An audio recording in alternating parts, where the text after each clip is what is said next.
This teacher handed a student a jar before every class. He asked the kid to tap it every 15 seconds. He made a bet with a group of students who never paid attention. If they stayed quiet for the entire period, he would chug a whole carton of milk in one go. The students just wanted to see him throw up. So for the first time, they actually worked together. Whenever someone was tempted to cause trouble, the others stopped him right away. As time ticked by, the milk on the desk disappeared, and the notes on the chalkboard grew. The students didn't even realize what was happening. They had unwittingly paid attention through the entire class. Some even raised their hands to answer questions. Because of this one teacher, the worst class in school became the top honors class. But just when Mr. Clark thought he could keep teaching, he was fired. The reason? He refused the principal's plan to raise tuition. The parents wanted him to stay, but the principal insisted on letting him go. In the end, Clark had no choice but to leave for New York to look for a job. But reality hit him hard. Schools in the big city didn't want a teacher from the countryside. To stay close to the job he loved, he worked part-time while searching for an opening. One day, on his way to an interview, he saw a teacher arguing with a student. He rushed over to calm them down. The conflict ended only when the principal showed up. The frustrated teacher stormed out and quit right there. You can have the little bastards. I can start right now. After reading Clark's impressive record, the principal offered him the honors class, but Clark was looking at the classroom across the hall. No one was watching that room. The kids inside were running wild. Everything they did showed years of bad behavior. The principal never expected Clark to choose that class. He explained that 6 teachers had already quit because of these kids, but Clark refused to change his mind. He believed every struggling student was just a child who had been left behind. But his confidence didn't bring him luck immediately. On the first day, the students gave him a harsh welcome. Shamika, don't do that. Shamika was the biggest troublemaker in the class. With her stirring things up, the room exploded into chaos. The classroom was a mess. Even the janitor seemed unsure if Clark could handle them. After Clark cleaned everything up, he walked outside and found graffiti all over his car. But with years of teaching experience, he knew every problem child had a hidden story. So he started visiting their homes one by one. Just as he suspected, the kids came from families with serious issues. One student was only 12 but had to take care of 3 younger siblings. Another came from a home where girls were completely ignored. I like to read, especially when Quite ladki. Men are talking, okay? Clark realized they didn't hate learning. They were shaped by the difficult homes they grew up in. After all, parents are a child's first teachers. To help his students change, Clark prepared a surprise. He painted the classroom walls with fresh colors. He wanted to show them the right way to use paint, not the way they used it on his car. But the kids didn't appreciate it. Even the principal thought he was being ridiculous. In front of the whole class, he scolded Clark. My school, my rules, my way.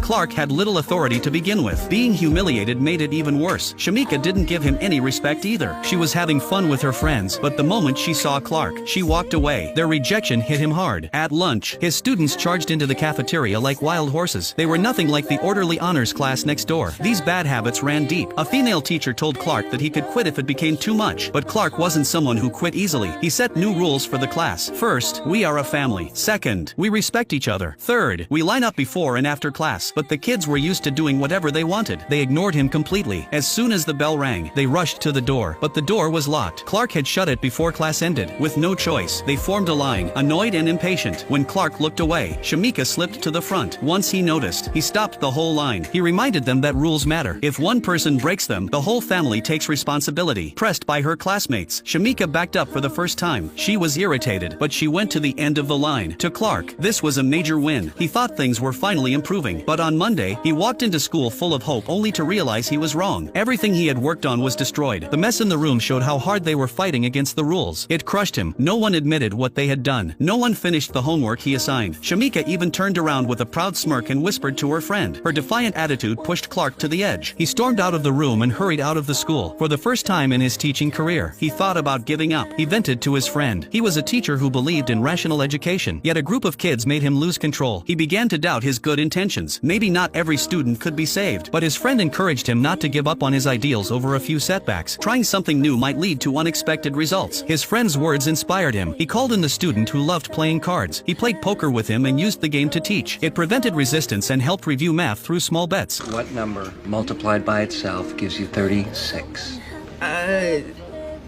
6?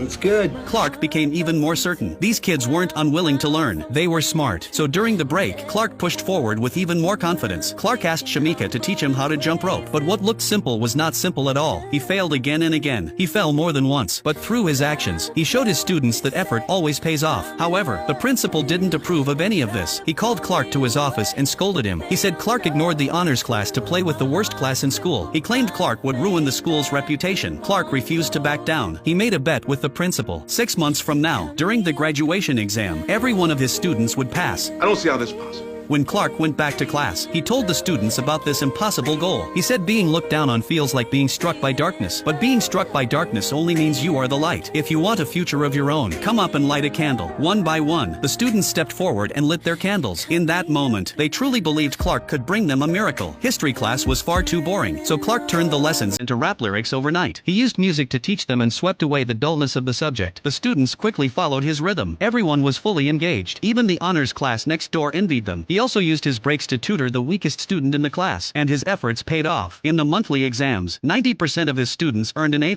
What Clark gave and what the students gave back finally met in the middle, and it brought results worth celebrating. But new problems soon appeared. Shamika, once the biggest troublemaker, was actually the most gifted student. Lately, however, she had stopped turning in homework. When Clark visited her home, he finally learned the truth. After school, Shamika had to take care of her 3 younger brothers because her mother was working. For a 12-year-old, the job was overwhelming. She couldn't handle both childcare and homework, so Clark helped her with the chores. He gave her time to finish her assignments. He even prepared dinner for her. But when her mother came home, she took Clark's kindness as an insult. You don't think I can take care of my family, Mr. Clark?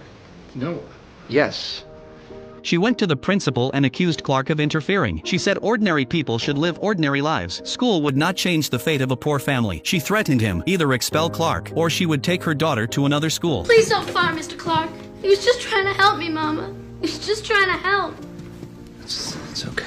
Hearing the sincerity in Shamika's voice, Clark became even more determined. He promised her mother that Shamika had real talent. Knowledge might not rewrite destiny completely, but doing nothing guarantees failure. Maybe Miss Benton can keep the boys a little longer every day. Okay.